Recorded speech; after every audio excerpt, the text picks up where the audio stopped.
My face cam decided to give me trouble at last second. But we're live now. And we can play Jade's route of Pesterquest. Here we go again. Now, I'm not doing anything like I did for Dave. My Dave route is experimental. Oh, I can do that. But we're going in. And thanks for the follow, widget. The widget. They followed while I was trying to fix my video. The loneliest girl in the world. Ooh, that's a jam.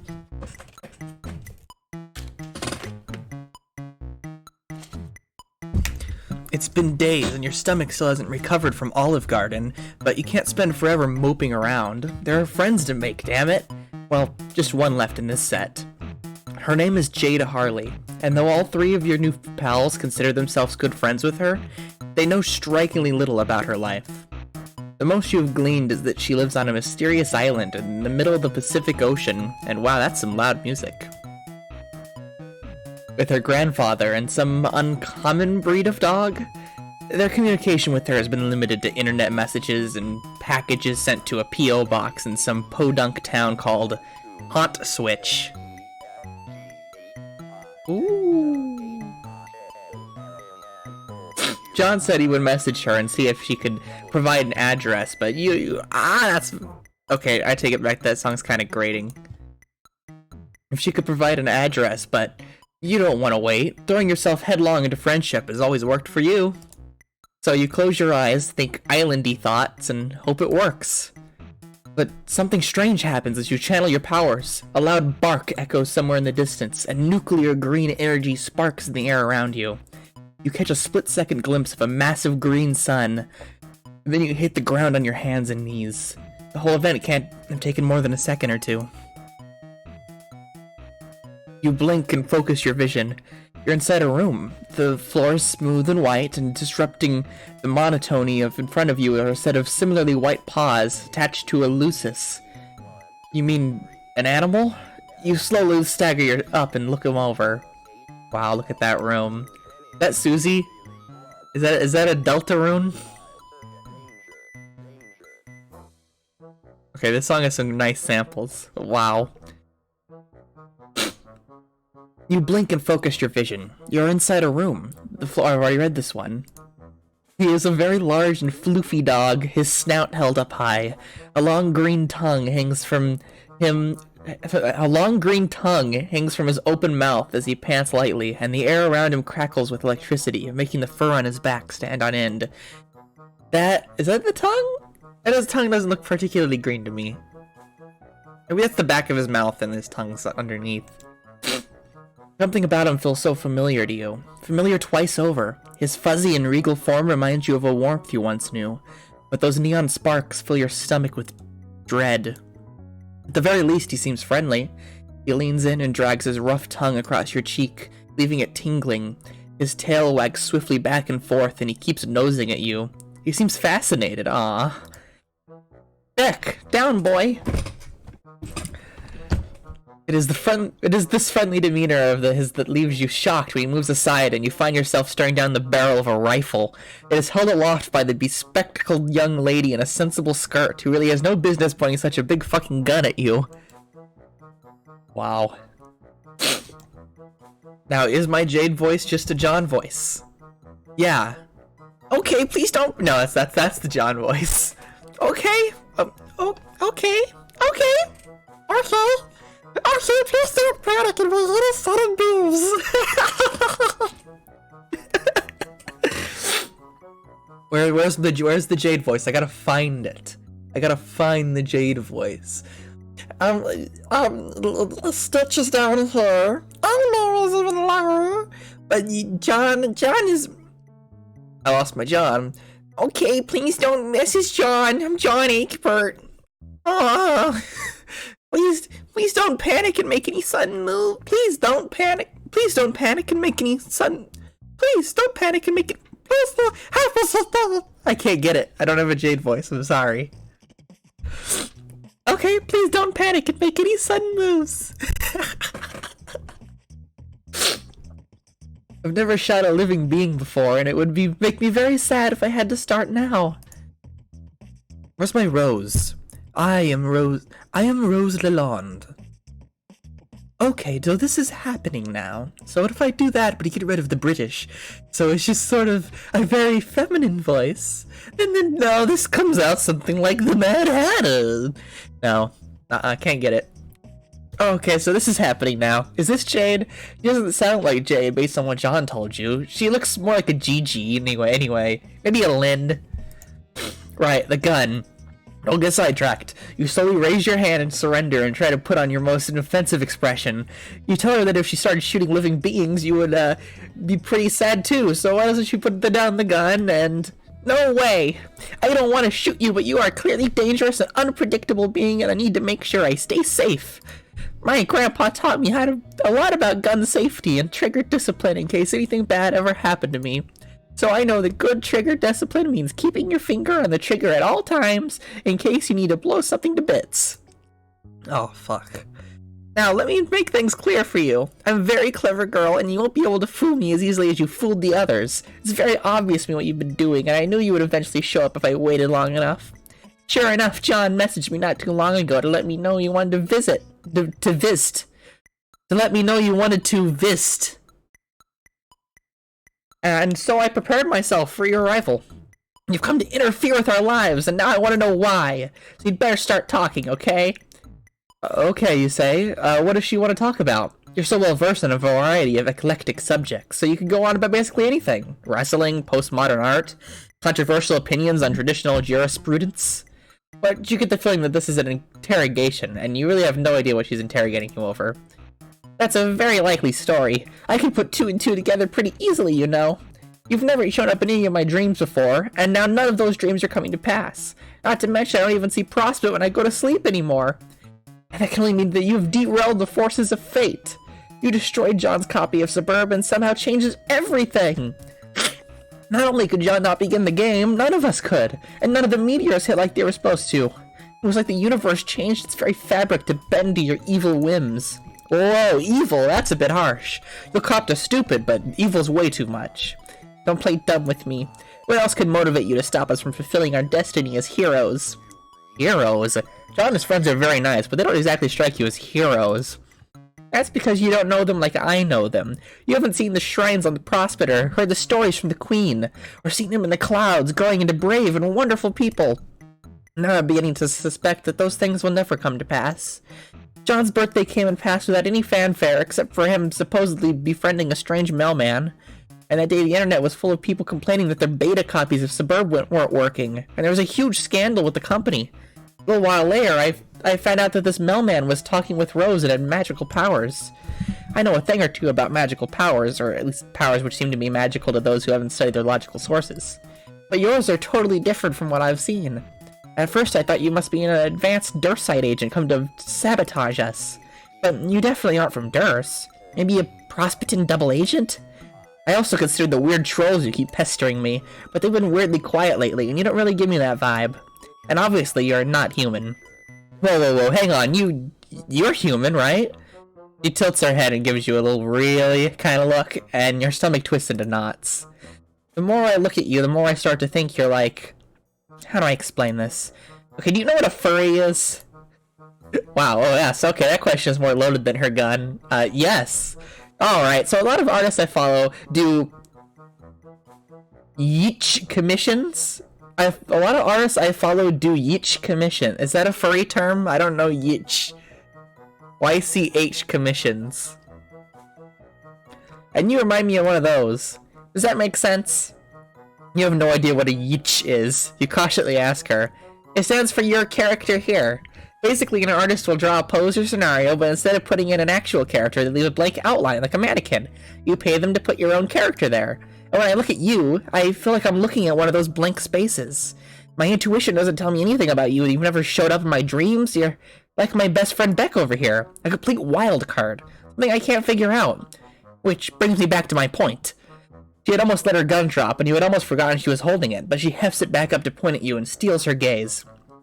You're going to tell me why you came here and why you did what you did. And then you're gonna help me fix it. That rifle is really starting to bother you. Get the gun or stay calm. We're gonna get the gun. You can't let a good opportunity slip between your fingers again. You need to disarm her before she accidentally blows you to smithereens. There must be something else that will get her guard down. You asked about her grandfather, the one who taught her about guns. He surely must be a reasonable and mature man. Perhaps it might be best to bring him into the discussion. You could sit down, have tea, drop the gun. I don't know. Grandpa does love his tea time with guests, but usually conversations with him are really one-sided. Oh, is he that stubborn? Well, yes, he's a pretty obstinate man and a total blowhard, but as well, you may find him difficult to talk to on account of the fact that he's also a stuffed corpse. Oh, okay, cool, yeah, that's fine, that checks out, this is fine, everything's fine, you love guest starring in a goddamn Hitchcock movie. This girl is clearly too unstable to be reasoned with. You need to disarm her, and pronto. You steer the topic away from the grandfather she surely murdered, and wait for another lull in the conversation. When her eyes start to wander and her grip slackens, you... Okay. When her eyes start to wander and her grip slackens, you spring forward and reach for the rifle. She shrieks and goes for the trigger before she can fire an ear-splitting bark rings through your ears, and the world explodes into a neon green. You feel weightlessness and empty, cocooned in bitter cold. For half a second, you think you've just got a Vada Kedavra, and then you glance around and see the stars. An iridescent light show twinkling all around you, painting the vast expanse with beaded glimmers. It is transcendent. It is beautiful. You are at peace. Or maybe that's just the asphyxiation talking. Space junked. There we go, that's the Jade route. No, that's the... we gotta stay calm and explain yourself. Alright, pretty much everything else except John has called you on your bullshit thus far, so you might as well give her the full confession. You absolutely did change the course of reality, but it was the result of a genuine fuck-up, not ill intent. It's kind of a long story, but you relate to it as best you can. You relate it as best you can.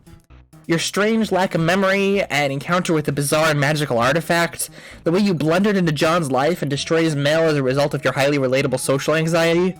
The girl listens intently as you explain what brought you here, and then you offer an apology. You think you may have irreversibly altered the very fabric that threads our cosmos together. There's probably no way of putting things back like they were, and letting this lady go on her golden dream quest, or whatever she was blathering about while you were distracted by her very deadly gun. Okay. You sound very sincere, and I'd like to believe you, so I'll take your word for now. Whatever shenanigans you involved yourself in, I trust that you did not intend to cause any problems. Let's put all this ugly business behind us. The girl holsters her rifle, and you breathe a long sigh of relief. Sorry about all that. I promise I only had the best intentions. It's cool, you tell her.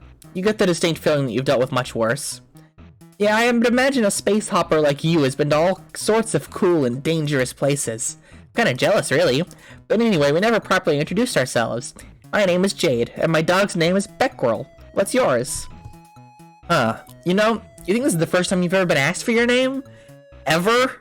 You almost forgot you had one. You tell Jade your name. That's a very unique sounding name. I like it. You tell Jade that you like her name too, and she beams at you. Thank you. I'm so glad my grandpa gave me this name. It's so pretty and fairly unique and just very likable. Anyway, why don't I show you around? I can give you a tour of the house and we get to know each other a little better. Oh, that sounds great. You're an expert on taking tours of other people's houses, which makes sense. You don't exactly have your own house. Jade stares sadly at you. Very sorry to hear that. No, it's cool. You have magic now, so the trade-off is probably pretty fair. Right, well, this is of course my room. As you can see, I have a ton of pretty posters. This is my favorite. It was a gift from Dave, and I love it to pieces, even though it's honestly pretty dumb looking, so that's the point. She gestures to the page of Dave's webcomic guys with animal attributes scribbled onto them. Most of the other posters also feature anthropomorphic fauna, drawn with significant more finesse. It all gives you a very furry vibe. But not in a bad way, you clarify. Her lips twitch in irritation, and it occurs to you that people are probably constantly either clowning on her for liking furry stuff, or reassuring her that they aren't about to clown on her for liking furry stuff. Well, I don't actually dress up in suits or any of that nonsense, but I really like animals, and I think it is fun to imagine what it would like to be one. Which is why I own so many animal toys, like the Manthro chaps, who are very silly but dignified fellows who are part animal and part Victorian era gentle, sir. Jade gestures to a pile in the corner, heaped high with plushies and dolls of all sorts. Many of them look like man-animal abominations, with curly mustaches and other features bright and puffy squid-like creatures. Oh, those are my squiddles. They're based off a cartoon show. Rose says it's a bad show, but I don't believe her. Jade fishes through the toy pile and retrieves a dark bluish-black toy. This one is Inkabelle. She's my favorite. In one episode, she gets lost in the murky brine swallows and spends years completely alone, lost without any of her friends. But in the end, her friend Podlight tracks her down and saves her. It seemed so bleak the first time I watched it that I was literally crying, but I realized in the end that it was a very poignant tale. Jade smiles wistfully down at the plushie in her hand. She glances from it to another one of the Squiddle dolls, and her expression tightens. She squeezes the doll a little too hard, causing a horrendous pitchy squeak. I guess in retrospect that was pretty silly though. I mean, it was just a kid's show. Of course there's gonna be a happy ending. That's how those always work, right? Jade's still smiling as she tosses the doll onto her bed, but she puts so much force into the throw that it goes careening off the edge with a wheeze. You hear it plop onto the floor and magnetize itself to another Squiddle. It's a voice box that's at a weak little "Yeah!" Jade stands up and brushes off her skirt. Her eyes fall to the bedspread, which features a striking cloud design. She sighs slowly, then assumes a bright smile once more. Anyway, let's go explore the rest of the house, shall we? I've got so much to show you. Jade hikes up her skirt and skitters down the spiral staircase, 2 steps at a time.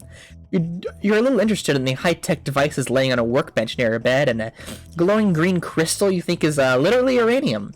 But Jade's already gone, so you tear your eyes away and follow. The landing below her room is small and cylindrical, and features only a gray closet-looking device and a platform on the floor. My room is at the top of the tower, but this transportalizer will take us to the garden quick and easy. She hops on and disappears with a flash of green light. You're a little nonplussed, but you've seen weirder. You've stepped onto the platform, hear a light click beneath your feet, and in an instant you're standing in a lush garden atrium. There are exotic plants as far as the eye can see, ranging from psychedelic floral arrangements to tropical fronds to fruits and vegetables. Tall windows blanket the walls and allow sunlight to stream in, and said windows are coated in a steamy mist. You feel like you just got clotheslined by a rainforest. It's beautiful, right? Jade opens her arms and spins around, gesturing to her various gardening stations. You nod. It really is. Gardening is another one of my favorite hobbies. It's a great way to get your hands dirty and do some real work, and the end result is really vibrant and beautiful. Jade waves her rough and calloused hands at you, and then strokes her fingers along the pinkish petal of an anemone, and hums a little tune toward it. One of its leaves seems to curl toward her touch. When Jade pulls away, she skips towards one of the windows and motions you to follow her.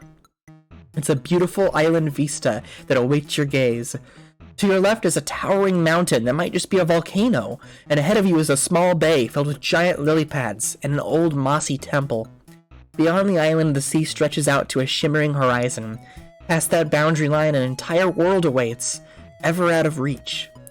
This is my home. The entire island belongs to just me, Beck, and my grandpa. It's a very peaceful place. The greenery is so lovely, and the bay is very fun to take a dip in. There's some mysterious ruins down there, too. I've always been very curious about them, but Beck won't let me visit them. Guess he thinks they're too dangerous. Grandpa's been in there plenty of times before, though. Could her grandpa give her a supervised tour? Oh, Grandpa doesn't really move much anymore. He spends all his time having tea parties in the foyer. He's quite old, then? You could say that. Jade wanders away from that window and towards another one, whose view is exclusively centered on the rolling blue. She presses a hand against the misty pane and sighs. You know, Dave talks a lot about coming to visit me here. I mean, all my friends, but Dave especially. In his usual Davey way, of course, which means making a lot of jokes and not sounding very serious about it. Yeah, I'm itching to put down a safari hat and come trapezing to your Doom Death archipelago to get my ass around by Infinite Dog the Eldritch Retriever, stuff like that. I know he really means it, though. He needs to see me just like I want to see him, but it's just wishful thinking. He doesn't know where this island is. Even I don't know where it is. All deliveries here go through some company P.O. box my grandpa set up before he died, and it's not marked on any maps. Because this is a special island with all kinds of important secrets on it, I guess? Or it was special. I was special. But not anymore! Now I'm just a regular girl stuck alone on this dumb island for the rest of my stupid life! Whoa, you asked Jade if she's feeling alright. Yeah, I'm totally fine, just peachy, thanks for asking. Come on, let's keep up with the tour, there's no time for dilly-dally. My grandpa's collection rooms are up next. The first one is full of his big game hunting trophies. I never shoot an innocent animal, and I think the trophies are pretty hideous. But I do have to admire his great work stuffing them, I guess? It really is hard to properly stuff and mount something, trust me. And he has cooler stuff on the lower floors, like all those badass knight statues. Or, and these, faded blue portraits of pretty ladies. Okay, I'm gonna be honest, most of Grandpa's collection stinks. But I think what is important is what it all represents to him. He's been on all sorts of incredible, amazing adventures, and he has this huge array of interesting things to show for it. You tell Jade that her grandfather sounds like a hell of a guy. He sure is. Back when I was little, he used to go on trips all around the world, and come back with so many interesting stories and new souvenirs. I was so odd, and I guess a little jealous, too. Sometimes he would be gone for days or even weeks at a time, and it would just be me and Beck holding down the fort. I was always so happy when he came back, and I listened to his tales without making a single peep. But he never asked me if I wanted to come along for an adventure, no matter how obvious it was that I did. I guess there's just no way for life of life. No, I guess there's just the way. I guess that's just the way of life for adventuring folk. There's no time to be tied down, even by the people you love. They can stay at home and wait for you to come back. That's how it was for my grandpa, at least. What about you? You're an adventurer too. You visit all my friends, and you've surely been to some other awesome spots around the globe.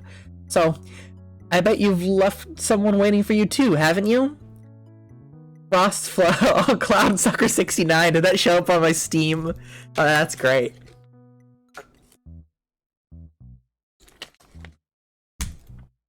Frost floods your veins and nestles into your heart with a burning chill. For reasons that you don't quite understand, Jade tilts her head and bores into you with wide, curious eyes. One of her hands is balled up into a fist, and both of them are trembling as she watches you. Geez, you're gonna have to coach another kid through parental issues, aren't you? You swallow down your sudden anxiety, force a smile, and remind Jade that you're suffering amnesia. Oh, right. Well, it's just this feeling I get, you know? I have great intuition. When she smiles, the corner of her... She's going full Danganronpa. When she smiles, the corner of her mouth twitches. It's now or never. Would she like to talk? I said I'm fine. There's nothing to talk about. Unless you want to talk about, some of these flowers. Isn't that one such a lovely yellow? Surely there's nothing wrong with a good old feelings jam, right? Jade's an expressive, empathetic girl. Feelings jam should be your thing. You think that, but she's still steadfastly ignoring you. Hey, how about this orange with a goofy face on it? Why won't we boggle at it for a while? Jade, something's wrong. You need to talk this out. That's what you do. You're a talker. So why don't you two... Oh my god, you shut up! Please just shut your stupid fucking mouth! Of course something is wrong, and that something is you! There's a long pause. Jade stands there, her eyes wide, shocked at her own outburst. She wipes a tear from her cheek, takes a shaky gulp, and then sprints back up the stairs. Oof, that didn't work. You stand there for a while, feeling like a tender AAA grade jackass steak with a baked douchebag potatoes on the side. Then you sigh and still yourself and make the trek back up to her room. Jade is nowhere to be seen. Beck is pawing clumsily at a large, suspiciously jade-shaped lump beneath the covers of her bed. We still haven't got to the choice yet. Like, this is a long route. You clear your throat and ask her softly if she wants to talk. It's cool, you say. You listen to teen drama all the time, and this is some particularly choice drama. Not that you like the drama, you clarify. You just kind of exist in the periphery of it constantly. You are a drama magnet. There was a long pause, and you're about to turn and leave when she pulls the covers off and turns to you. Her eyes are all puffy and red. Hey. Hey. I'm sorry I yelled at you. It's not really your fault. I mean, it kind of is, but you don't know you're messing anything up. It's not fair for me to be pissed at you. It's just, none of this is fair at all. Yeah, that sounds like life, alright. You sit down in the bed and tell her to vent about it. It's okay. You can take it. Okay. Have you ever spent your whole life waiting for something to happen and then it didn't? Well, your memory's still pretty fuzzy now, so you can't say you have, but you think you understand a similar sense of yearning. Good God, have you yearned. Yearning is a good word for it. Yeah. Let me try and explain. When I went to sleep, I would see this beautiful golden kingdom called Prospect, and hang out with these people there. I would wake up with these fuzzy, half-remembered feelings of happiness and visions of the future swirling around in my head. It was nice. It was a good life. But there was this very lonely feeling that I couldn't make go away no matter what I did. I would always tell myself, soon, Jade, soon it will all change. You'll get to travel to Prospect in your waking hours. You'll meet your friends in person. You'll finally begin to live, like really live. I waited days, months, years for the day to finally arrive, and then it never came. I was sure that it would come on John's birthday. All of my dreams told me so, and all the signs were there, but it just didn't happen. And now I don't know what to do with myself. I was able to ignore the lonely feeling because I knew that it would disappear one day. But now the day has slipped me by, and it's like all those years are catching up and crashing down on me at once, and I feel so small and helpless and sad, like the loneliest girl in the world. I don't want to put this all on you. That wouldn't be very nice, but it's not fair! Jade vaults from the bed and stamps her foot on the ground hard. Her face is flushed and streaked with tears and snot. She looks awful, frankly, like someone who's been holding it all in for far too long. Beck gets up and starts licking her cheeks, and she holds them off until she can wipe her face on her sleeve. Thanks, Beck. At least you've got you for her best friend, right? Jade settles back onto the bed, stroking Beck's fur softly. I have a lot of complicated feelings about all this, I guess. So complicated and painful that I'd rather just pretend everything is okay. But now I can't pretend anymore. And these feelings are all that's left. And I hate feeling so glum. I hate sitting around being all sad and useless. It's so stupid and pointless and a waste of my fucking energy, and it's not who I am, and I'm dumping it all on you. I'm sorry, I really am. Man, you just completely fucked up this girl's life. And she's apologizing to you? Now you feel like the delicious 3-layered shithead tiramisu served after the nice meal of a steak and potatoes you had earlier. You really want to help Jade. And while you still don't quite get all of this magical moon stuff she's been talking about, you get how it feels to be lonely. And there's something you can help with. You offer her your hand. Wanna go see the world? She sniffles and lightly shakes her head. It's not going to work. Well, there's no way to know that unless you give it a try, right? She nods, stands up, and takes your hand. A whole new world. You focus on a familiar destination, John's house, but as you begin to dematerialize, Beck turns to stare at you, and you hear that familiar barking sound in your ears. Then the flash of light subsides, you're standing here in Jade's room, only a few feet from where you started. What? See? I told you it wouldn't work. Come on, let me show you something. Jade hops up and shuffles down the staircase, and you follow. She takes you to the teleportation pad in the atrium. These transportalizers are all powered by thermal energy and use each other as beacons for the sake of easy short-range teleportation. But if you hook one of them up to a uranium converter and modify the coordinates specified on the logic board, you can theoretically go anywhere in the world. Which I tried. See? She twists the top off the pad with her fingertips and pulls it off, and shows you the wiring underneath. It looks messy, like someone has made multiple attempts to rewire the circuits. But when I used it, it only led to the exact same thing that happened just now. Beck used his powers to prevent me from leaving the island. Maybe I got the coordinates wrong and I would have ended up stuck underground or something, but I checked and double-checked my measurements. I think Beck just doesn't want me to leave the island. He wants me to stay somewhere he can keep me safe at all times. Perhaps he heard his name from above, or perhaps he just has a sixth sense about it. Because Beck wanders down the staircase and over to Jade. She gives him a soft stroke behind the ear. Alright, time to kill the dog. I'll get the axe. I love him very much, but as long as he's around, I'm stuck here. Because of the changes you made, that is how it will always be. I'm just gonna have to get used to it, I guess. Jade deflates against one of her garden tables and offers you a wan smile. For a second, you could swear you see droopy doggy ears and a tail tucked between her legs. Oof. Depression to this degree simply is not conducive to friendship. And even if it was, you'd still feel pretty shitty about it. You should probably do something to cheer her up. Challenge Beck for superiority or explore. Aww, that's a nice little song title drop. And we're gonna challenge Beck for superiority. It seems to you that the cause of Jade's problems, even though he's probably not hurting anyone or hurting her on purpose, is Beckrel. He's a good dog, and he wants to protect her. But the time for that has passed. Jade has a new omnipotent friend in her life, and she's got places to be besides this island. There's only one thing for you to do. You need to establish yourself as the new alpha of the pack. You must win the right to escort Jade to visit her friends. This is how dog works, right? Yeah, it is. It definitely is, you think. You square up, bend your knees, and tense your palms. What are you doing? Oh, don't worry about it, you tell Jade. You're practically an expert in Lucis wrangling techniques by now. In what techniques? She shouts behind you, but you're already charging. Beck doesn't see it coming at all, perhaps because it's just a spectacularly stupid thing to do. You go tumbling to the ground with him and manage to pin him. You know exactly what to do now. There's only one possible course of action, and has been inculcated with such a mimetic gravity that you are entirely certain it will work as intended. Punch Beck in the snout to establish superiority. You punch Beck in the snout to establish superiority, and immediately realize it's not working as intended. Oh no! Ace Dick fails us yet again! He snarls and fires up neon green, energy cackling around his body. You wince as heat washes over you, and if you just opened an oven door, and your arm hair stands stiff in electric terror.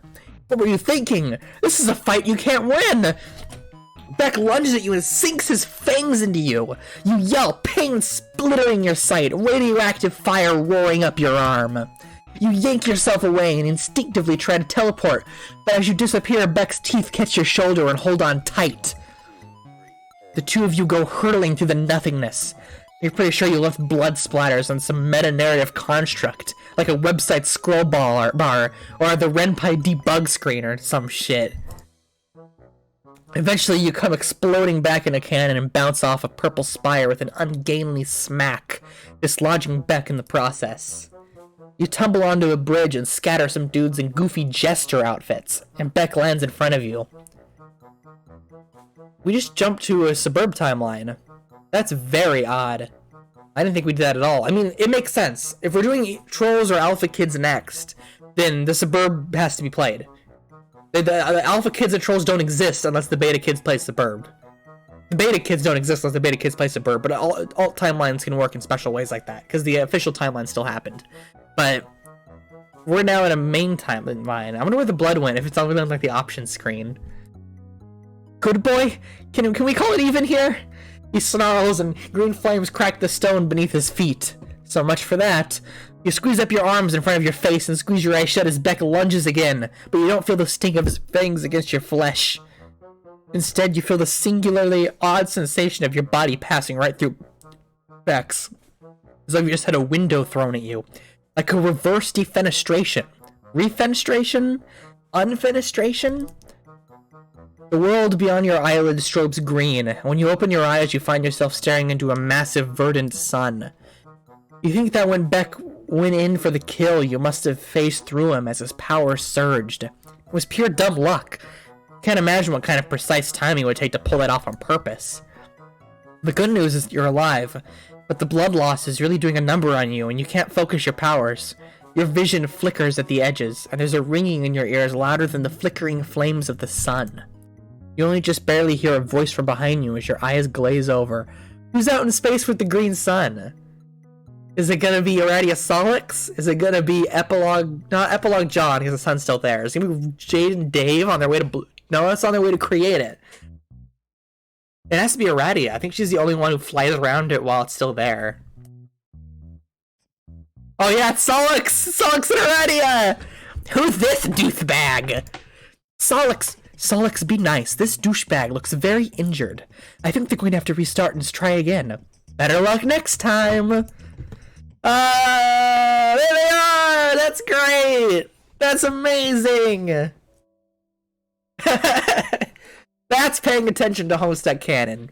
That's taking a character and shoving them in a far corner and saying, in the comic we didn't over thousands of pages, but at this moment, yeah, they're off in that far corner right now. That's great.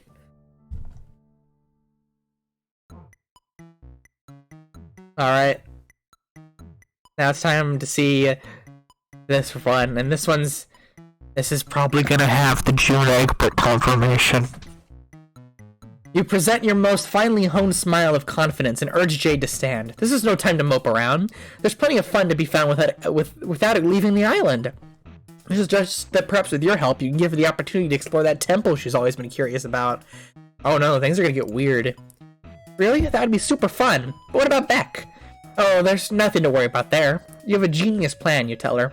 You tell her just to head on over to the temple, and you'll take care of the rest. Okay, if you say so, but please don't do anything to hurt Beck, okay? I love him to bits. You wouldn't dream of it. Not on this route, at least. Jade transportalizes downward, and you turn your attention to Beck, who is idly sniffing one of Jade's plants. You advance on him slowly and with intent. You know what must be done. You know what must be done! Pet the dog! You just get right in there! You just pet the hell out of this dog! You employ all your strongest pamper techs, like the quick scritch up, the main massage, and the rare Coddle Brand X Dog Smite. Somewhere in the distance, a bluebird observes your masterful display and chirps happily. But suddenly, Beck's head snaps up and points his snout in the direction of the temple. Whoa, whoa, whoa, whoa, whoa there, buddy. Now's no time to be thinking about Jade. Now is belly scritches time. You start rubbing Beck's stomach, and he flops onto his back with his tail wagging and his feet curled up.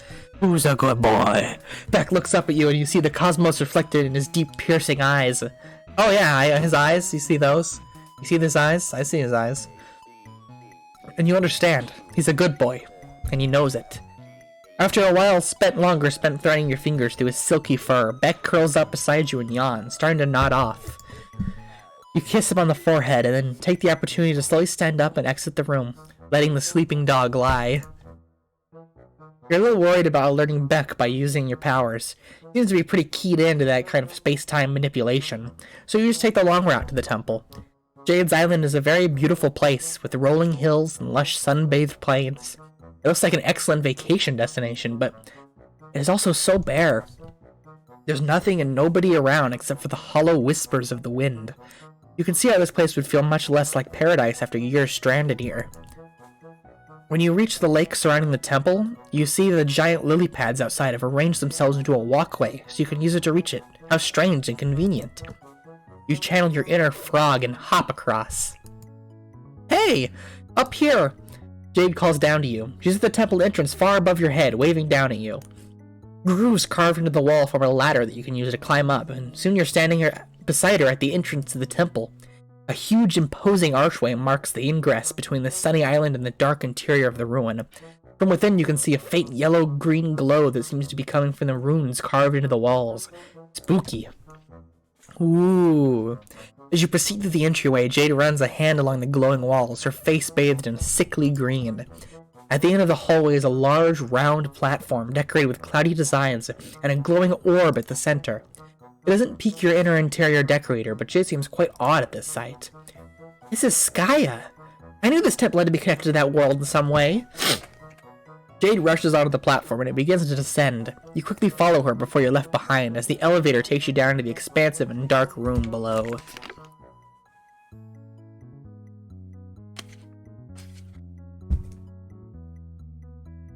Much like the rest of the temple, the space seems very sparse and is illuminated by the faint glow of the runes on the walls.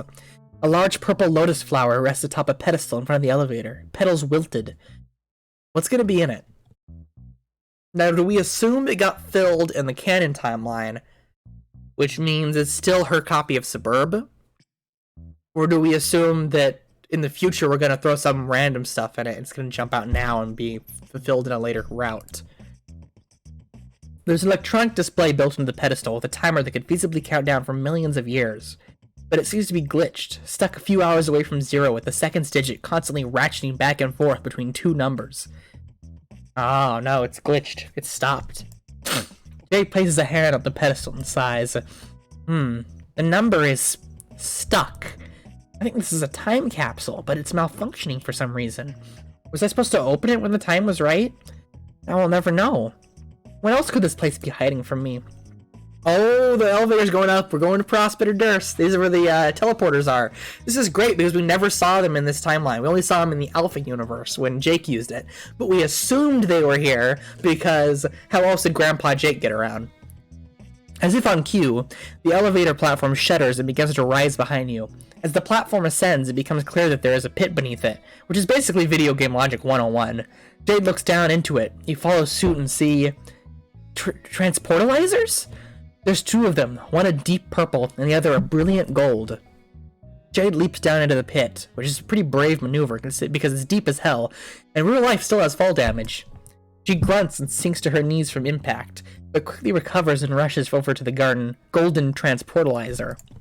She examines it for a moment and then clambers on. With a soft click, the pressure plate is depressed and the device surges to life. She disappears in a bright flash of light. Well shit, you better follow her. You hop down and step on the transportalizer, and the same flash of light consumes your body. You feel some wind whipping around you as your molecules are dematerialized and then reassembled into a new locale. Glimmering golden palace. Wow, this place is way too fucking bright. Someone needs to crank the saturation down pronto. I don't believe it. Jade is looking around with wide eyes that reflect your golden surroundings. This is it! This is Prospect, the planet I visited in my dreams! I didn't think it was possible to get here like this. What does it mean? Why am I allowed to be here right now? I should go talk to the Queen. And with that she's off, sprinting down the halls with a renewed sense of vigor. You scramble to keep up with her, threading your way through crowds of confused white-shelled folks in fancy outfits. They kind of remind you of yourself, but with chitinous bodies. You sidestep a lady carrying a paint can and shuffle down a lengthy golden staircase adorned with regal golden spikes, and you can only barely keep your eyes on Jade's long black hair as it swishes behind her. When you finally catch up, she's in the middle of an argument with two burly fellows in white suits. She stamps her foot at them, but they are undeterred, blocking your passage further. Eventually, Jade wheels around to look at you. She tries to soften her expression for your sake, but her face is still sour. The guards won't let me see the Queen!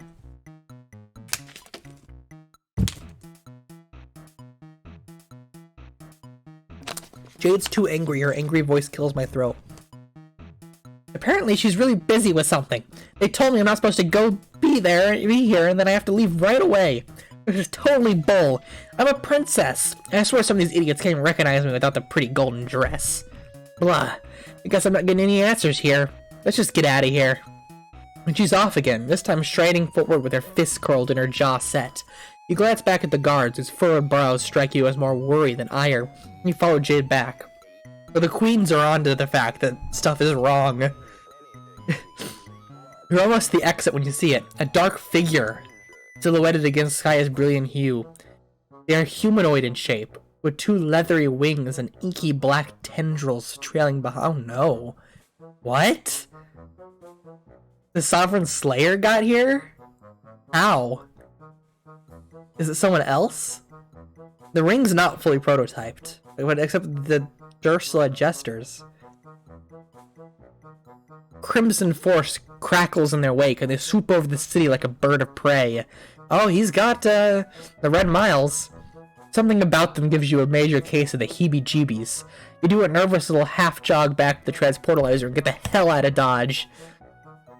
The temple feels oppressively dark compared to the blinding bright of Prospect. You spend a while blinking as your eyes readjust. The transportalizer you just use flares up red and then cracks. That's probably not a good sign, is it? You probably do what you do best, ignore it and climb out of the pit. Jade is standing beside the lotus contraption, running her hand along one of the pedals with her face set. What does all of it mean? Was this here all along? Has my grandpa been to Prospect before? If I can go there, then it must still exist. The game must still exist, but how? None of it makes any sense. I need to think about this. You follow Jade slowly back to her house as she mumbles to herself, brows furrowed. You can barely catch what she's saying, but she's clearly thinking hard. The clouds have never been wrong before. Is it too early? Was this meant to happen? Once you reach the atrium, Jade lets a sharp breath and nods her head, resolute. She turns to you. Alright. I think I understand. I know what's going on now. Great! You offer the most winning smile. What's the sitch?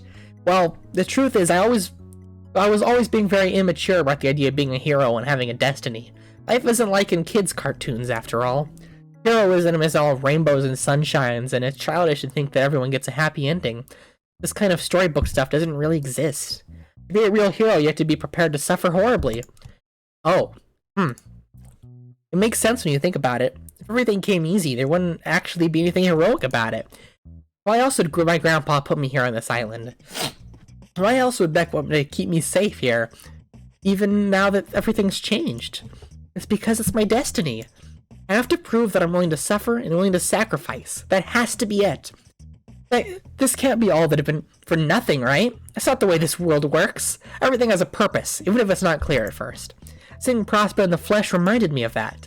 My purpose is to do what I've always done, what my grandpa and Beck have helped prepare me for.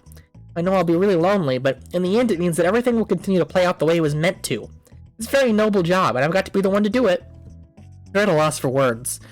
This really doesn't feel like the right takeaway from all this, but you don't know jack about Suburb, her destiny, or any of that nonsense, so who are you to say otherwise? Well, thank you for helping me visit Prospect. I wouldn't have figured this all out if not for you, and I'm sure that meeting me is one step along the way towards your mysterious fate as well. I'll be rooting for you. Jade erupts into a broad, beaming smile. It might be the first completely genuine smile you've seen from her this entire time, but that doesn't make you feel any better about it. In fact, it's more of a knife twisting in your gut. And when she throws her arms around you and hugs tight, the knife plunges deeper to the bone. Well, you probably have more important stuff to do than keep hanging around me. I'll let you get back to it. Jade turns around and heads for the staircase, leaving you to stare at her retreating form. Is this it? Will you accept the new destiny you've written for Jade and allow her to stay trapped here on this island? Oh, a third choice. This is mostly unprecedented. You have to accept it. Wow, huh? Kind of a huge jerk, aren't you? Or maybe the narrative is a huge jerk, is what you would say, but now you're practically in charge of the narrative, so yeah, it's basically just you. But Jade seems happy enough with her lot in life, and maybe she's better off this way instead of whatever danger she would have gotten caught up in had she played Suburb. Yeah, you just keep telling yourself that. Bad end. Important, heroic end. Aww. Alright, here we go again. Good in. Give me good in. Boop.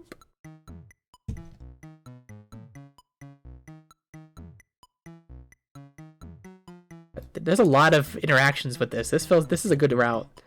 Alright, we accept. Oh no, wait. We don't accept. Some people might have taken this as a lesson in the responsibility of using reality-altering powers. Some might even swear off manipulating canon entirely. But not you. What's the point of having sick-ass powers at all if you've never used them? Oh, we're gonna undo everything.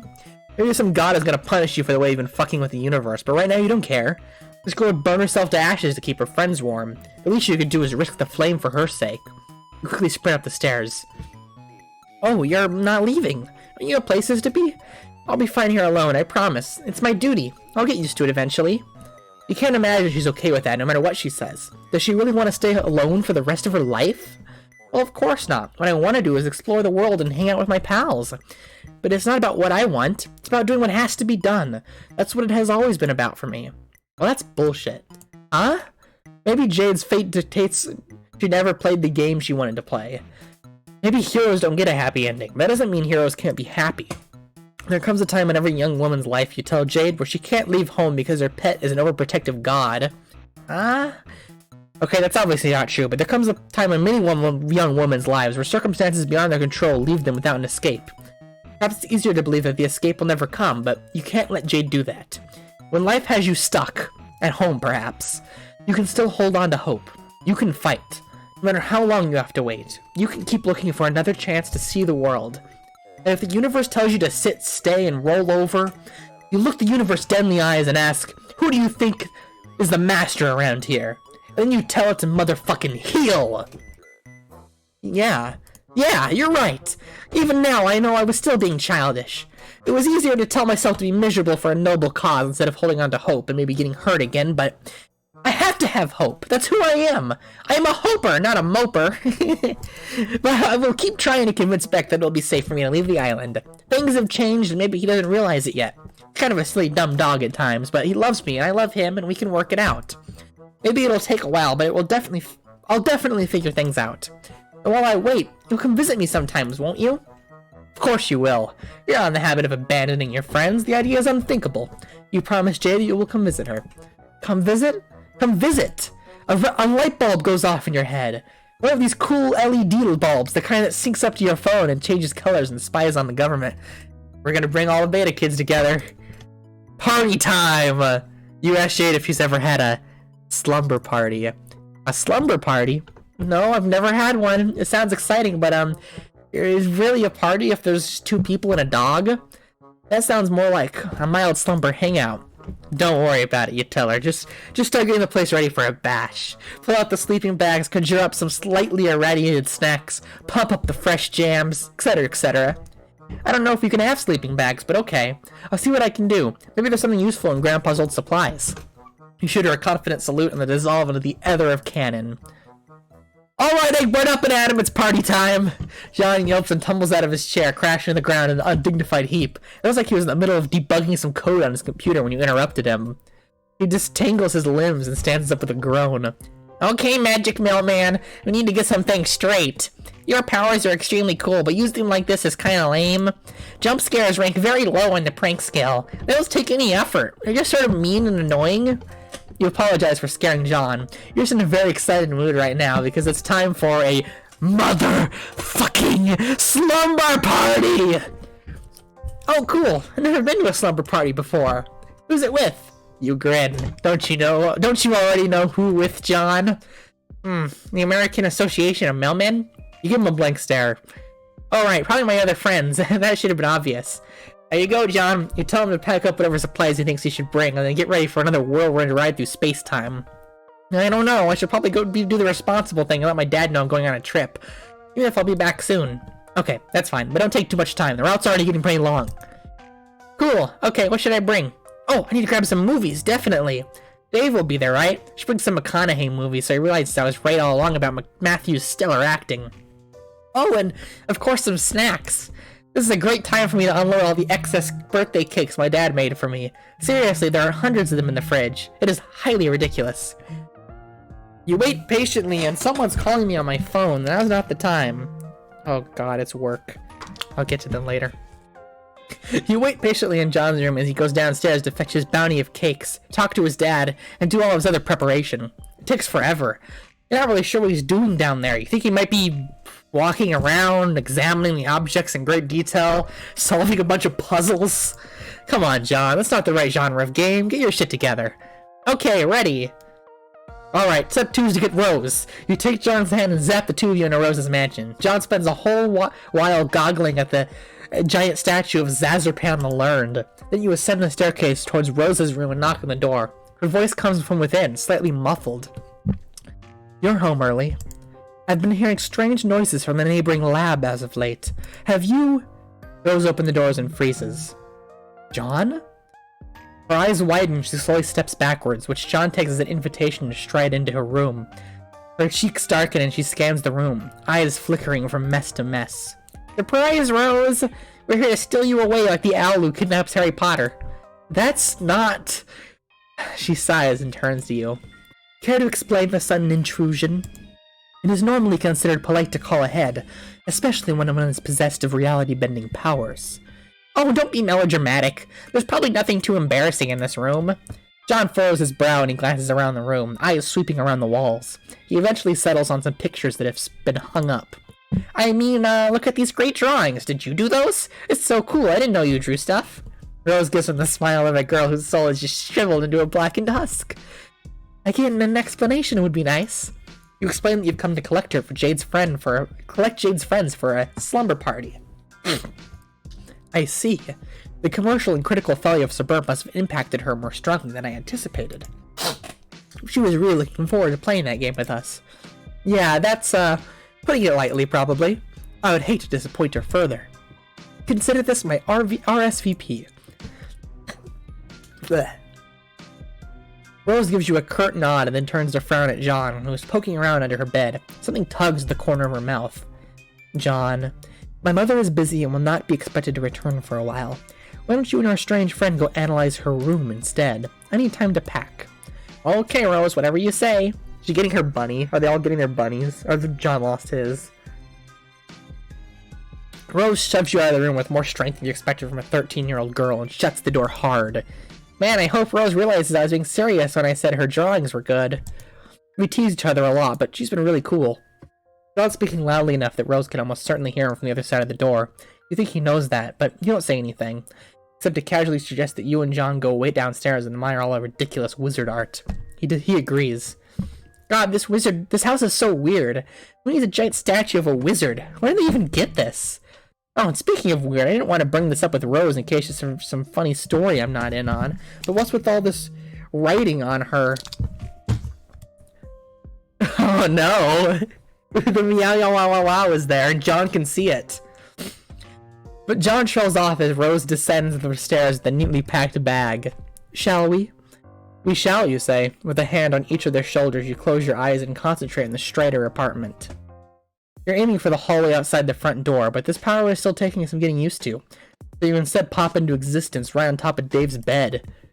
He's tapping away at something on your computer, and as soon as you appear, his entire body tenses up. You've barely had a moment to react before Dave wheels in his chair and flings a handful of shurikens at you. One of them grazes Rose's cheek so closely, a strand of pale hair flutters to the ground. Wow, he's good at that. He turns to look at the weapon now embedded in the wall and runs a finger along the edge of the blade, squinting. Oh, Jesus shit, what the fuck, man? Surprise! Okay, rule number 1 of time travel dimension hopping, don't fucking pull this kind of shit. I mean, seriously. Any other circumstance would be shitting fucking nuts off the opportunity to call chill with my best bro, but dude, you can't just drop on a guy's besties in the middle of a room just out of nowhere like this. This is an extreme social fox paw. You gotta give yourself a guy time to prepare. Don't be melodramatic, Dave. I assure you there is nothing present in this room that could make us think lesser of you. If Rose was scared by the scarred by the near-death experience just now, she doesn't show it. She hops off from the bed and glances around. If you left any pornography out, it will only serve to confirm the hypothesis I have already made. Dude, are those selfies? Oh, are you doing the duck face in this one? Oh, man. Oh, for fuck's sake, John. You get a VIP all-access backstage and the first thing you do is insult my stuff? Like some rowdy tool at the Nickelback concert rummaging through the closet instead of doing the musical world a favor and assassinating them. Well, yeah. You would do the same, dude. Couché. So aside from you getting your grubby hands all over my pristine collection of cool swords, what the hell are you all doing here? We're having a slumber party. Are you in? Oh. I don't know. Brad was basically always keeping tabs on me. Guy wants me to be safe, you know? Or either wants me to be only in the right kind of danger to teach me lessons about irony and being a dope-ass fucking ninja master. It's all about some pretty intense supervision is the point of being made here. I was already getting some rank vibes from him over that little jaunt over to Olive Garden. You're actually the vibes going off ever since John's B-Day, if I'm being honest. So I don't know how I feel about my gallivanting off some magic snooze adventure with Slappy the time-traveling mailman. Seems like the kind of thing he'd take issue with. Looks like bros in Skynet. Come on, he can't be that bad. What kind of guy wouldn't let his brother go hang out with his friends? Yeah, I guess. Be a pretty shitty kind of guy if he did that, wouldn't he? Dave stares off in the middle distance for a while. Rose observes him intently. Look, Dave, I don't think it would feel right if we all had a big party and you weren't there. Jade would really miss you. As would we. Yeah. Dave glances furtively over at the room as if he's expecting a camera to blink at him from one of the corners. Alright, I'm in. Let me just grab some sups. That's supplies for shorts. Hey, Mailman, what's Jade Helldog like? Do I need to bring one of those cool-ass swords? Cool? These swords are like a $5 Chinatown swords, aren't they? What? No. Okay, listen. While Dave grabs his stuff and John heckles him affectionately, Rose's attention has been drawn back to the shuriken Dave threw at her. You stroll over to ask her what's up. He responds with their own question.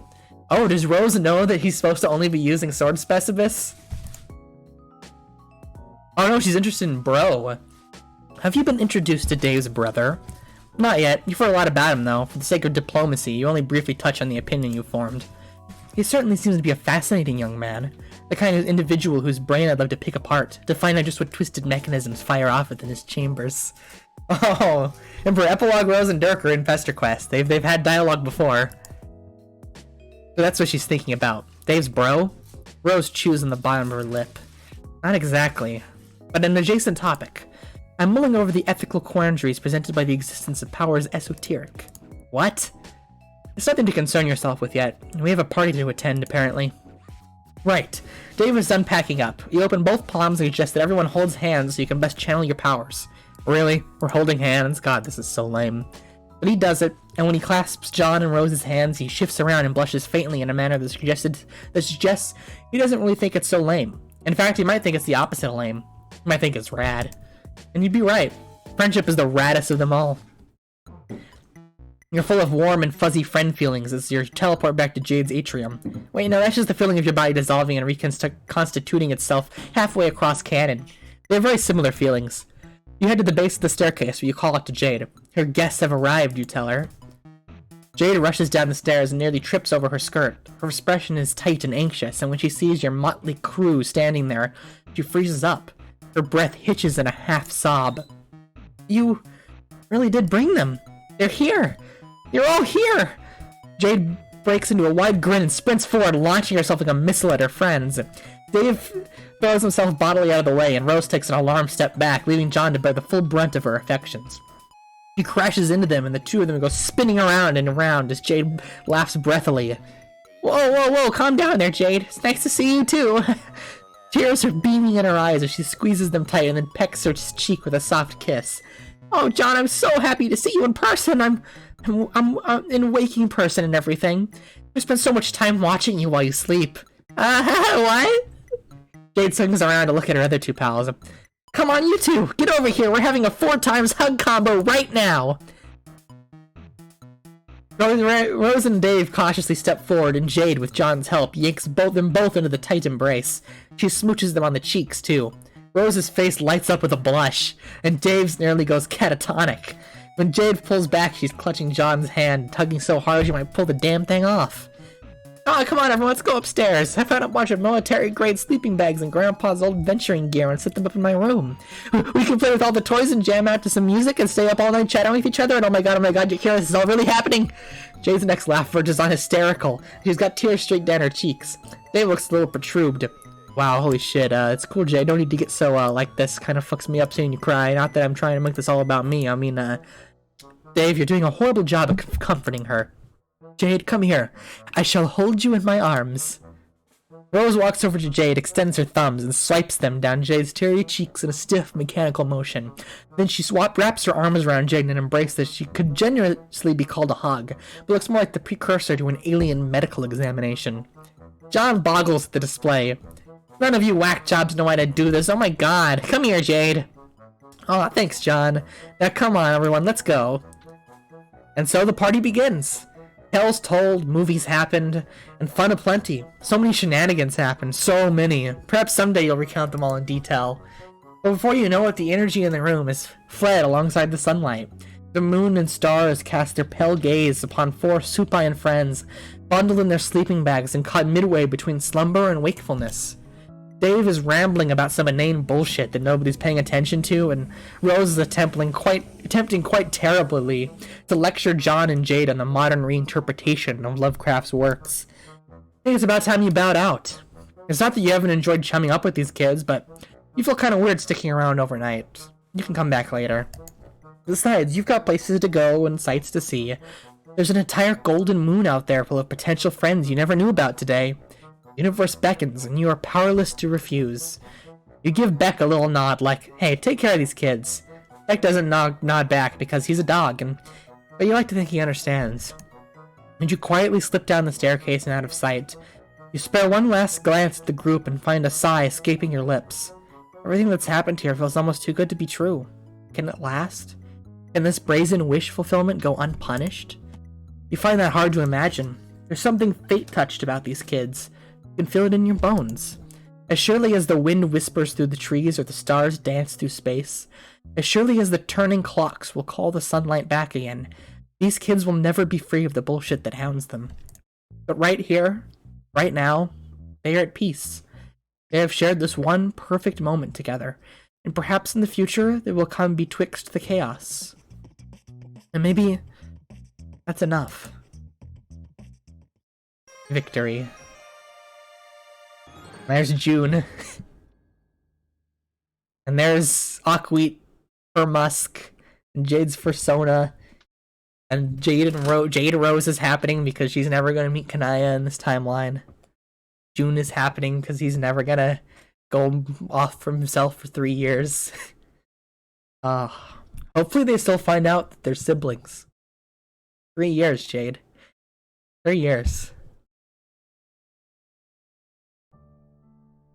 Let's look at the credits. Jade's route was written by David Turnbull. Character artist, Brea Riviera. Background artist, Courtney Brendel. Ending illustrations by Courtney Brendel.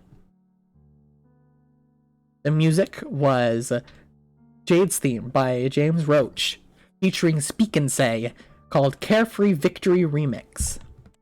Game design was by David Turnbull. Copyright for the sun image and the hatch icons.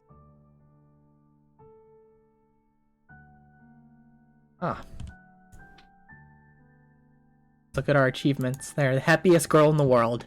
You and Jade hosted the world's greatest slumber party. The lack of apocalypse was your favorite part.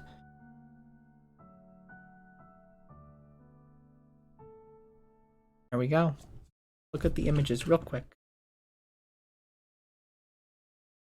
So we're going to go here. Pesterquest. Properties. Okay, now you guys can actually see it this time. So we're going to take all this. I have a Pesterquest folder here. I'm going to create a new folder called For Jade. I'm going to copy this. I'm going to save it here so we always have it.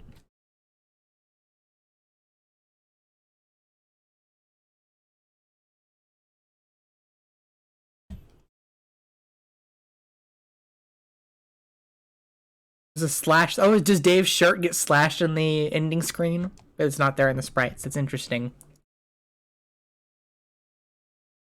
That's either a mistake or it means Bro is starting the scratch. Yes. It breaks when he gets beat up by Bro, right?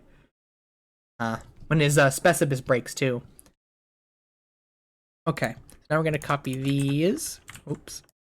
I'm going to put it in here. And this one we're going to put in here. And then we're going to drag archive into this. And do the images. We got some stuff here. Beched. This is called Beched. E-C-H-E-A-D. Beck. Oh, Beckhead. This is Beck's transfer. This is a gradient, so it zooms in and out with Beck's head. That's cool. Beck placeholder. That's him. That's Beck. That's Beck. Right there. Beck placeholder.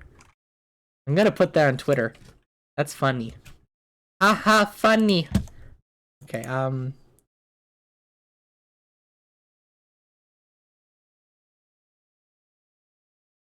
gonna paste that there.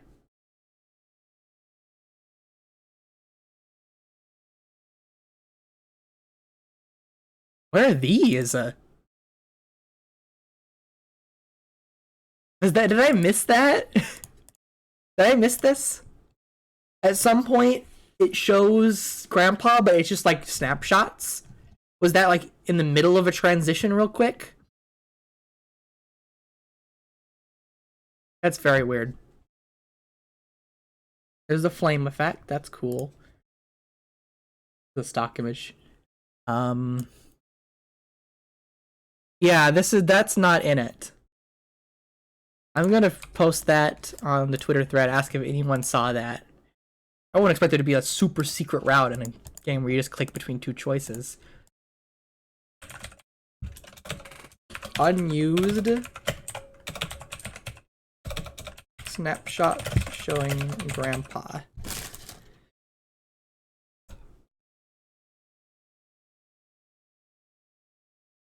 This is the temple. That's cool. Aerosol game over. Look at them. Look at them. I love them. There's the background full. She didn't get to play her guitar, but it's there. Her harpoon gun unused. That's Susie, right? That's Susie. It's got more of a snout. It's more of a furry, but looks like Susie. There's this end. Look at that frog. That's a frog. Then there's this end where you just die. Space. Space. Wanna go to space. Space. Space. Space. And then there's the best end. This is peak right here. This is the best. This is the best. Some good sprites out of this. Can definitely make some good profile pictures out of this one.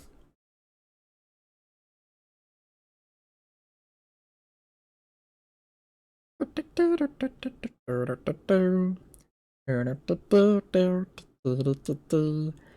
the panelscape get blood on it? No. Something got blood on it. There's blood somewhere. Red flame effect. Oh, here's the effect before they made it green.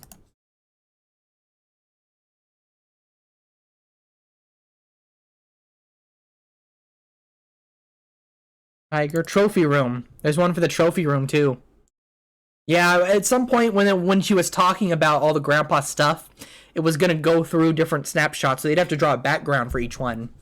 But it got left out for some reason. We can go look in the code. We're gonna do that next. Oh, look at him. Wow.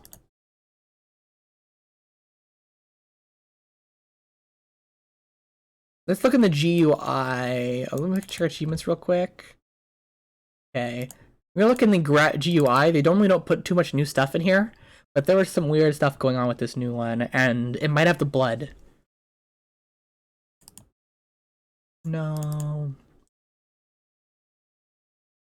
Overlays. That's all mobile stuff. Roll bars. Sliders.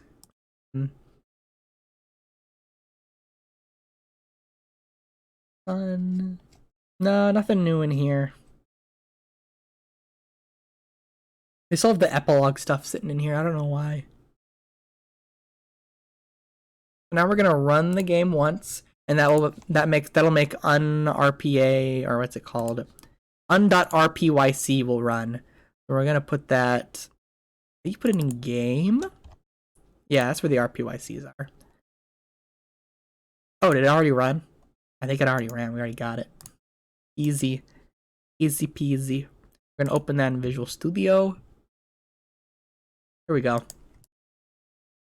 40,453 words before trim is left in there. So we got J, R, and so. Jade, all Jade. Oh, look at how many sprites they gave Jade. And a new image for Dave. Dave Phase. Which one was that? Is that new?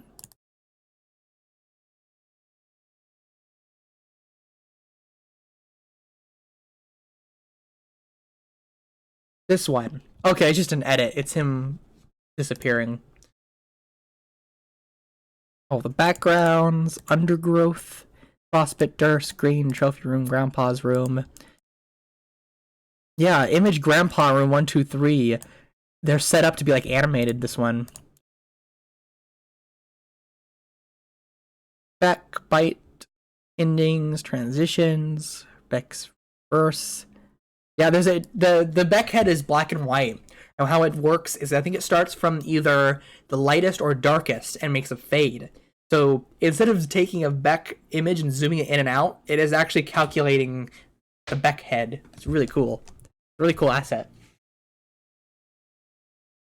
Throw toy. This is special animations for this. There's a lot of work into this one, but it makes sense because it was written by the programmer. So if he wanted to do something weird, he could just do it.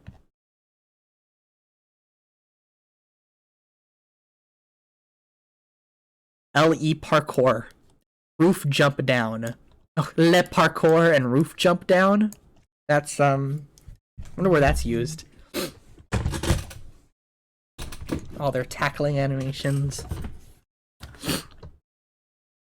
And then we're just gonna get into the script, which there won't be anything crazy here unless there's some comments. So I could probably just Control F hashtag in a second, but then we'll have to go through all the colors. Gonna quickly scroll through it all. Menu here.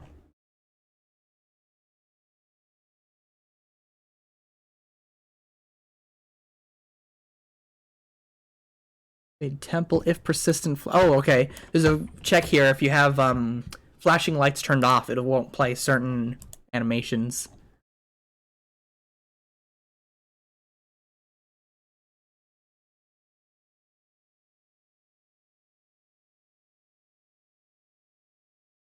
This text great. Oh, here's a comment. To do shutter animation when Rose and John are. I didn't know you. When they're in the room. Oh, Rose is supposed to shudder when John talks about her drawings, but they didn't do it. They didn't get it done in time, apparently.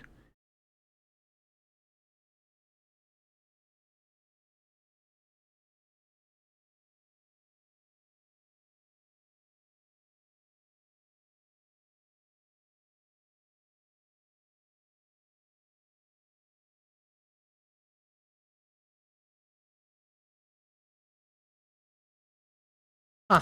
Seems to be it. It doesn't look like they left a comment in on where those grandpa images were going to be used. What is this? There's comments here when Beck bites you. Trace says, ow, ow, ow, ouch, fuck. Shit, his fangs are sharp. But that was replaced with the stuff about the narrative construct. What's this? Like a website scroll bar, the WenPy debug screen. He says, hashtag Jesus.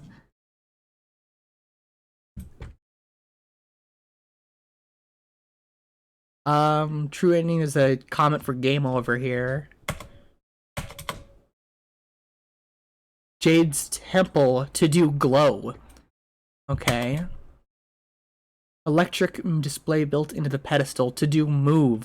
Oh, they didn't animate the pedestal. Or Jade moving away from the pedestal. Shutter anim, and then we're back at the top. Okay, there's a few animations they didn't get done, but nothing too big. I can take a quick look at the main game script, but I don't expect much to be changed there.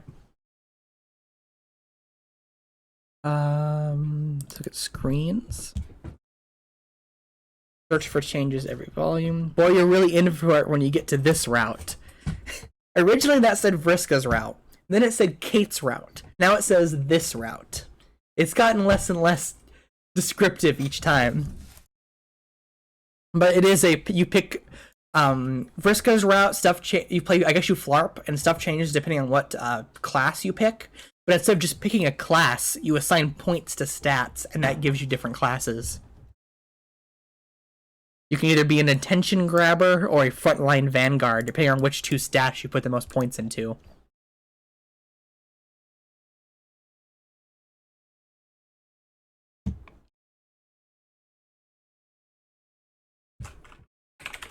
And we're gonna just look for stuff that changes. Jade Convo Select. What is this?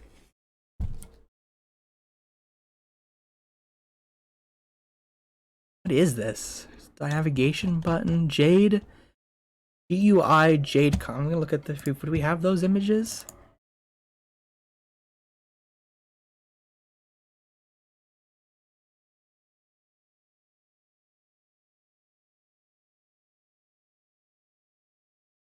No, we do not have those images. There's. Oh, bye. Have a good one. So there's 12 GUI buttons you can click for Jade Convo 1 through 12. Was there originally going to be like some super choice in Jade's route? Or maybe you used her wardrobifier? And it's supposed to jump you to 11 or end in Jade Convos. That's very, very weird. Where would that even be? I might have to boot the game up and take a look for a secret menu again.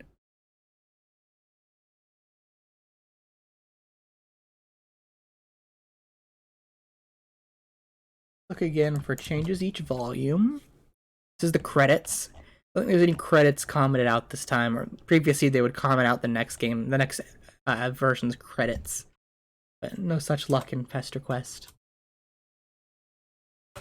The volume select screen, is this where Jade Convo is? No, where is the Jade Convo?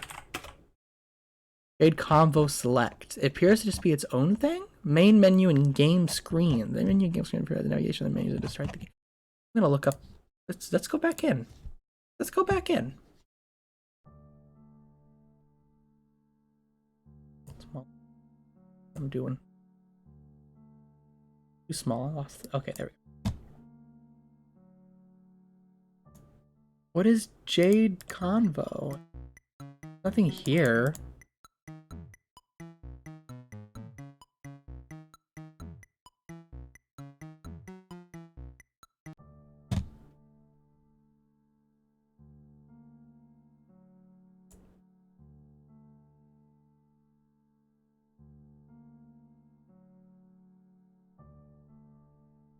We don't have the images, and there doesn't seem to be any text to go with it. So it must just be something unused, just sitting around.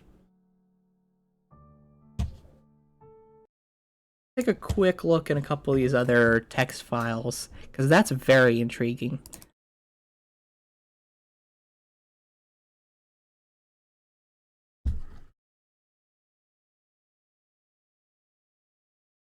Comments are all the same from came out. Testing for future troll content. Okay, we've seen that.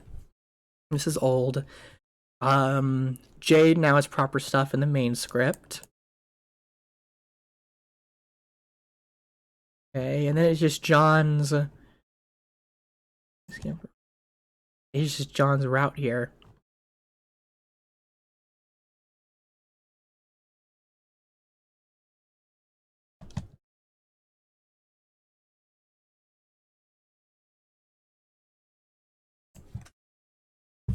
I'll control FJ just to be sure. Achievement for Jade. Images for Jade. No. Nothing here, nothing here. Options real quick. No, options is like their options, not the in-game options menu.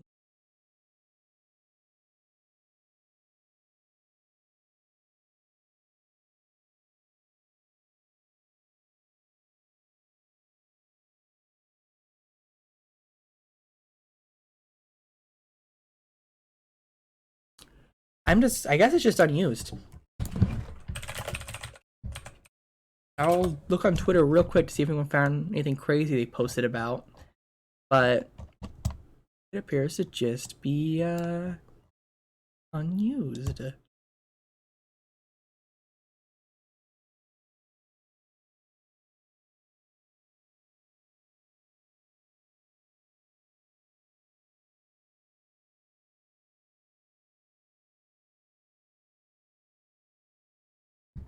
Yep. I'll post about that on Twitter, and that'll be all for this Pesterquest volume. Thank you all for joining me. I hope you all have a wonderful day, and I'll see you all in 2 weeks for... No idea. We're assuming it's Carcat. the test troll implies Carcat, unless they're doing the other order of trolls, in which it's going to be Eradia. But it could be either one. Or it could be Jake next. You could go to Alpha Kids next. You never know. Alright. Have a good one, y'all.